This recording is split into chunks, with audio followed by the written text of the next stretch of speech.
अस्सलाम वालेकुम, this is Zaara Shafi. उम्मीद करती हूँ आप तमाम लोग खैर खैरियत से होंगे। तो जनाब वही हुआ जिसका डर था और पेंदी टेस्ट में पाकिस्तान टीम एक बार फिर से मुश्किलात में घिर गई है। अब तो हम यही दुआ कर रहे हैं कि वाइट वॉश से अगर बचना है तो फिर वॉश आउट हो जाए, क्योंकि इसके अलावा तो और कोई तरीका हमें नज़र नहीं आ रहा है। बांग्लादेश सीरीज़ में पहले ही एक मैच जीता हुआ है और अब उनकी जीत के इम्कानात भी काफ़ी ज़्यादा रोशन हो गए हैं और उसका सहरा जाता है हमारे बैटर्स को, जिनकी यके बाद दीगरे विकेट्स गिरती रहीं और मैच इस नहज पे पहुंच गया है कि बांग्लादेश एक बार फिर से विनिंग पोजीशन में आ चुका है। और क्या ही बात की जाए जी बाबर आजम की, क्योंकि वो एक बार फिर से नाकाम हो गए हैं। मुसलसल नाकामियां उनका पीछा कर रही हैं और समझ में नहीं आ रहा है कि वो किस तरह की क्रिकेट खेल रहे हैं। गुज़िश्ता अगर 14 से 15 आप उनके डिसमिसल देखें तो लेफ्ट आर्म स्पिनर ऑर्थोडॉक्स के अगेंस्ट ही वो आउट हो रहे हैं। पता नहीं वो किस तरह की शॉट खेलने को आजकल तरजीह दे रहे हैं या बॉल कहाँ जा रही है, ये शायद उनकी समझ में नहीं आ रहा है। और बाबर आजम, जिनका शुमार पाकिस्तान के टॉप बैटर्स में होता है, मुसलसल नाकाम होते हुए नजर आ रहे हैं। इस सीरीज से अगर हम बात करें तो 64 रन उन्होंने मजमूई तौर पर स्कोर किए हैं और उनका जो टॉप स्कोर रहा है वो 31 रहा है, वो भी अगेंस्ट बांग्लादेश। और वो कहीं ऑस्ट्रेलिया में, इंग्लैंड में या किसी मुश्किल कंडीशन में नहीं खेल रहे हैं, बल्कि पाकिस्तान के रावलपिंडी में खेल रहे हैं, बांग्लादेश के अगेंस्ट खेल रहे हैं। और इस वक्त ही उनकी ये सूरत हाल है। बाबर आजम के स्टार्ट्स की अगर मैं बात करूं तो दिसंबर 2022 में जी बाबर आजम ने लास्ट सेंचुरी स्कोर की थी और उसके बाद से टेस्ट में बाबर आजम ने कोई भी सेंचुरी स्कोर नहीं की है। गुज़िश्ता 8 मैचेस की अगर हम बात करें तो बाबर का जो टॉप स्कोर है वो अराउंड 41 रन्स है। तो आप अंदाज़ा लगा लें कि बाबर आजम किस तरह स्ट्रगल करते हुए नज़र आ रहे हैं और शायद वो अपने आप को ठीक भी नहीं करना चाह रहे हैं। बिकॉज आई रिमेंबर जब विराट कोहली पर ये मुश्किल वक्त आया था या MS धोनी पर ये मुश्किल वक्त आया था तो यूजुअली हम उन्हें नेट में प्रैक्टिस करते हुए देखा करते थे, लेकिन बाबर आजम के हवाले से जी ऐसी भी कोई खबरें सामने नहीं आती हैं और शायद वो खुद भी प्रेफरेंस नहीं दे रहे हैं या माइंड भी वो शायद ये माइंड बना के बैठे हुए हैं कि उन्हें फ़िलहाल क्रिकेट से शायद किनारा कशी करनी है। एनी हाउ जी, बाबर के साथ मसला क्या है, इसका हल बाबर ही बता सकते हैं। मैं और आप सिर्फ तज्जिए ही उनकी परफॉर्मेंस पर कर सकते हैं, लेकिन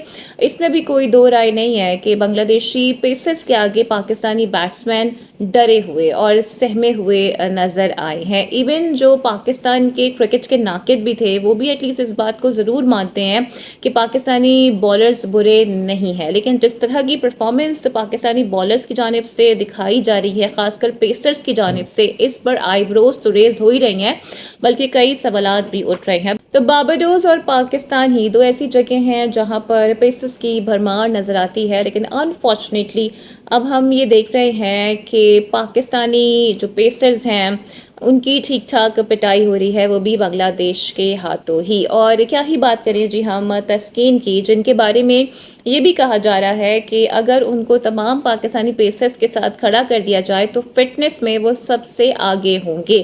फिर यहाँ पर जी तारीफ बनती है नाहिद की भी, जिन्होंने आज 3 विकेटें भी हासिल की हैं और बड़ी विकेट्स उन्होंने ली हैं, जिसमें बाबर आजम की विकेट थी, जिसमें शान मसूद की विकेट थी, जिसमें सऊद शकील की विकेट थी। और ये पाकिस्तान के वो बैटर्स हैं जिनका शुमार पाकिस्तान के टॉप बैटर्स में होता है। और शायद बाबर आजम की विकेट तो अब इतना आसान हो गई है, उन्हें आउट करना इतना आसान हो गया है तो कि शायद गली मोहल्ले के बच्चे भी बाबर आजम को अब आसानी से आउट कर देंगे। आई रिमेंबर जब बाबर अपनी पीक पर क्रिकेट खेलते थे तो नए आने वाले बॉलर की ये ख्वाहिश होती थी कि बाबर आजम को आउट करें, लेकिन अब बाबर की आजम की विकेट इतनी आसान हो गई है कि हर कोई बाबर को ईजिली आउट कर लेता है। और अभी मैं देख रही थी कि USA के एक बॉलर हैं बेसिकली, जिन्होंने बाबर आजम को आउट भी किया था, उनकी जानिब से ये तक स्टेटमेंट दे दिया गया है कि हम ये आसानी से कह सकते हैं कि अगर दोबारा पाकिस्तान के साथ मैच होगा तो हम उन्हें दोबारा भी हरा देंगे।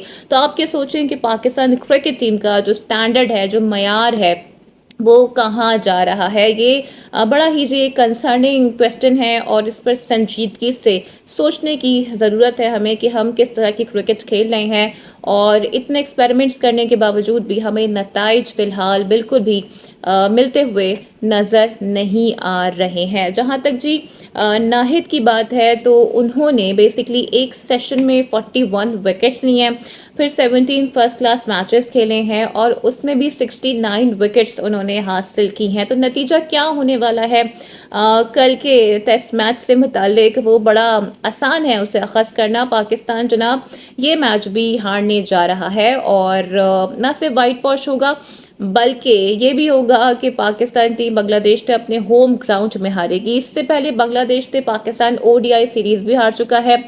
वो हमने जी बांग्लादेश जाके हारी थी और यहाँ पर हमने हॉस्पिटैलिटी का मुजाहिरा किया है और ये सीरीज़ भी हमने बांग्लादेश को दे दी है। और एक बार फिर से जी सिर्फ हजीमत और रुसवाई ही हमें मिली है और जाहिर है इसकी बड़ी वजह यही है कि हमारी जो क्रिकेट है उसमें बहुत सारी खामियां हैं, उसमें ग्रुपिंग भी है, खिलाड़ी जेल नहीं हो रहे हैं, कप्तान बनने की भी ख्वाहिशात हैं, इंडिविजुअल कैपेसिटी पर रन्स बनाने को फोकियत दी जा रही है, कोई टीम के लिए खेलता हुआ नज़र नहीं आ रहा है, कोई जान मारता हुआ नज़र नहीं आ रहा है। अभी आप देखें जी बांग्लादेश को जाकिर किस तरह से खेल रहे हैं, 42 रन स्कोर हो चुके हैं, सिर्फ 7 ओवर्स हुए हैं और कोई विकेट उन्होंने नहीं गंवाई है। 134 के स्ट्राइक रेट से वो टेस्ट मैच खेलते हुए नज़र आ रहे हैं। तो एक इंटेंट है, एक जज्बा है, वो खेलना चाहते हैं अपने लिए, अपने मुल्क के लिए, अपनी टीम के लिए।